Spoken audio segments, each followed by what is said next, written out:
హరహర మహాదేవ శంభో శంకర. కార్తీక పురాణం 18వ అధ్యాయం. హరినారద సంవాదం. ఉద్భూత పురుషుడు ఇట్లు చెప్పెను.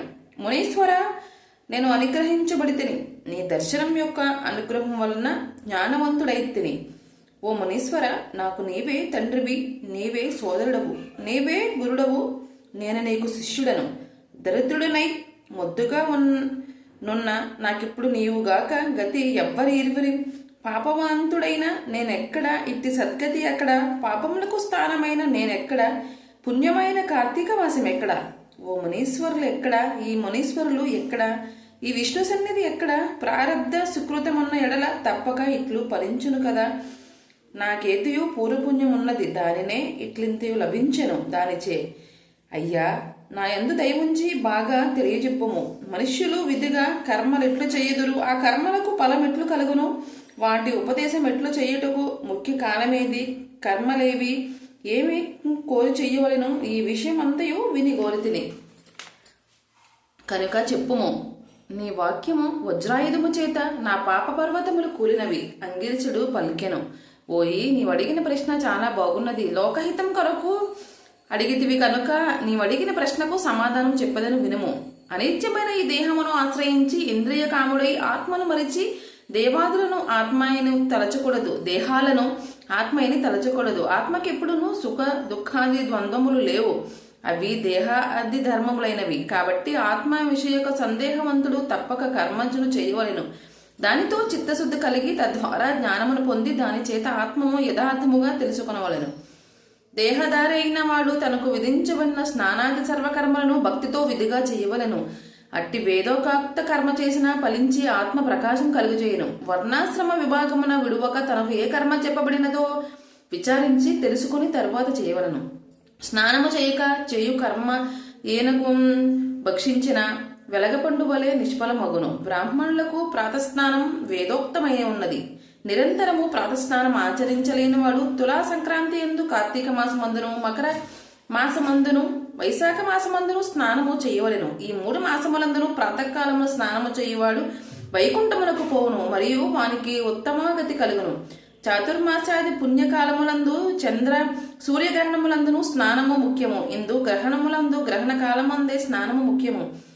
బ్రాహ్మణులకు ప్రాముఖ్యమైనది 1 స్నానము, 2 సంధ్యాజపం, 3 హోమము, 4 సూర్య నమస్కారం తప్పక చేయదగినవి. స్నానమాచరించినవాడు రౌరవాది నరకమందు యాతములు పొందుతారు, కర్మభ్రష్టుడుగా జన్మించును. కాబట్టి పుణ్యకాలము కార్తీక మాసము. ఈ కార్తీక మాసము ధర్మార్థకామ మోక్షములు నిచ్చును. ఈ కార్తీకంతో సమానమైన మాసము లేదు, ఇంతకంటే పుణ్యకాలము లేదు. వేదముతో సమానమైన శాస్త్రము లేదు, గంగతో సమానమైన తీర్థము లేదు, బ్రాహ్మణ్యములతో సమానమైన కులము లేదు, భార్యతో సమానమైన సుఖము లేదు, ధర్మముతో సమానమైన మిత్రుడు లేడు, నేత్రముతో సమానమైన జ్యోతిష్యస్సు లేదు, కేశవునితో సమానుడైన దేవుడు లేడు, కార్తీక మాసముతో సమానమైన మాసము లేదు. కర్మస్వరూపమును తెలుసుకుని కార్తీక మాసమందు ధర్మములు చేయువాడు కోటి యజ్ఞ ఫలమును పొంది వైకుంఠము పొందును. ఉద్భూత పురుషుడు అడిగెను. అయ్యా, చాతుర్మాస వ్రతమని పూర్వం చెప్పి ఉన్నారు. అది పూర్వము యవన చేత చేయబడినది. ఆ వ్రత విధి ఎట్లు, ఆ వ్రతములకు ఫలమేమి, దానిని చెయ్యవాడు పొందడి ఫలమేమి, ఆచరించి మనుష్యుడు ఏ లోకములకు పోవును, ఈ విషయమంతయు సవిస్తారముగా చెప్పుము. అంగిర్చుడు ఇట్లు పలికెను. ఓయి, నీవు ఈ మనుష్యులకు బంధువు. నీ ప్రశ్నలన్నీ ప్రకార్థములుగా ఉన్నవి. సమాధానము చెప్పెదను, సావధానుడై వినుము. విష్ణుమూర్తి లక్ష్మితో కూడా ఆషాఢ శుక్ల దశమి దినంబున పాలసముద్రము యందు నిద్రైన వంకతో శయనించును. తిరిగి కార్తీక శుద్ధ శుక్ల ద్వాదశి రోజున లేచును. ఇది చాతుర్మాసం, అనగా 4 మాసములు చేయు వ్రతం.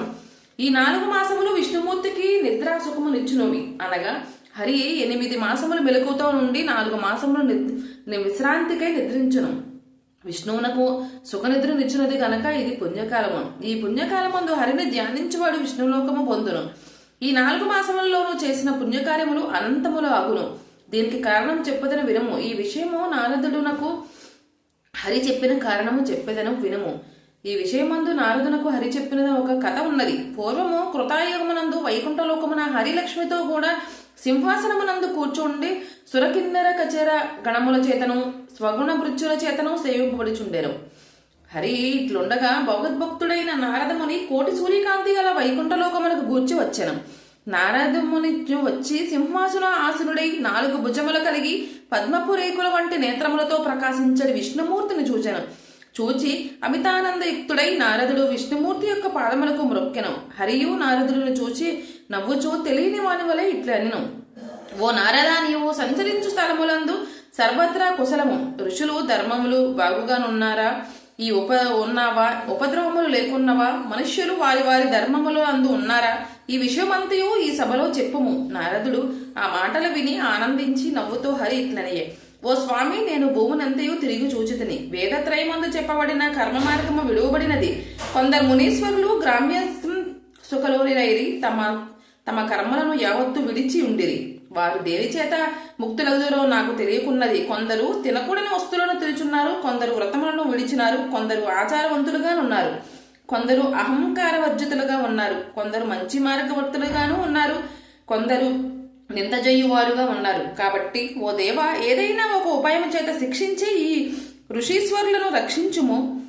నారదుని మాట విని భక్తవత్సలుడు సమస్త లోకపాలుడైన హరి లక్ష్మితో సహా గరుత్మంతుని అధిష్ఠించి భూలోకమునకు వచ్చెను. విష్ణుమూర్తి వృద్ధ బ్రాహ్మణ రూపధారి అయి వేల సంఖ్య గల బ్రాహ్మణులు ఉన్న స్థలమునకు వచ్చి సర్వప్రాణి హృదయ గతుడైనటువంటి మాయా నాటకదారి అయి పుణ్యక్షేత్రములందును, తీర్థములందును, పర్వతములందును, అరణ్యములందును, ఆశ్రమములందును, సమస్త భూమి అందును ఇట్లు సంచరించుచున్న విష్ణుమూర్తిని చూచి కొందరు భక్తితో అతిథి సత్కారములను చేసిరి, కొందరు నవ్విరి, కొందరు నమస్కారం చేయురైరి, కొందరు అభిమానవంతులైరి, కొందరు గర్వముతో ఉండిరి, కొందరు కామాంధులై ఉండిరి, కొందరు క్రియాకలాపములను మానిరి, కొందరు ప్రరావ్యుడై ఉండిరి, కొందరు నిషిద్ధ దినములందు అన్నమును తినవారుగా ఉండిరి, కొందరు ఏకాదశి ఉపవాసం ఆచరించిన వారిగా ఉండిరి, కొందరు తినకూడని వస్తువులను తినుచుండరి, కొందరు ఆచారవంతులుగా ఉండరి, కొంద రాచత్మ చింత చేయుచుండరి. బ్రాహ్మణ రూపధారి అయిన భగవంతుడు అట్టి వారిని చూచి మంచి మార్గమునకు తెచ్చు ఉపాయము ఆలోచించుచు నైమిశరణ్యమందు ముని బృందవుల సన్నిధికి వచ్చెను. వచ్చి బ్రాహ్మణ రూపం వదిలి పూర్వం వలె గరుడాధారుడై కౌస్తుభ శంఖ చక్రములు ధరించి లక్ష్మితోనూ స్వభక్తులతోనూ కూడి ప్రకాశించుచూ ఉండెను. అచ్చటి నుండి జ్ఞానసిద్ధులు మొదలైన మునులు వైకుంఠము నుండి తమ ఆశ్రమంలోకి వచ్చినటువంటి వాడును, అవిస పువ్వులతో సమానమైన కాంతి గల వాడును, మెరుపు వంటి వస్త్రములు గల వాడును, కోటి సూర్య ప్రభామానుడను, అనేక సూర్యకాంతివంతుడైన మనోవాచమ గోచరుడైనను, దేవాధిపతి అయిన స్వయంభువును, ప్రసన్నుడుగాను, ఆధిపతి అయిన ఆద్యుడైన విష్ణుమూర్తిని చూచి ఆశ్చర్యమునొంది ఆనందించి శిష్యాసూతాది పరివారముతో హరిసన్నిధికి వచ్చి హరిపాదములకు నమస్కరించి వారి ముందర నిలిచి అంజలిగి బుద్ధులై హరిని ప్రక్షాళన రీతిగా స్తుతించిరి. హరిహర మహాదేవ శంభో శంకర. కార్తీక పురాణం 18వ అధ్యాయం సంపూర్ణం.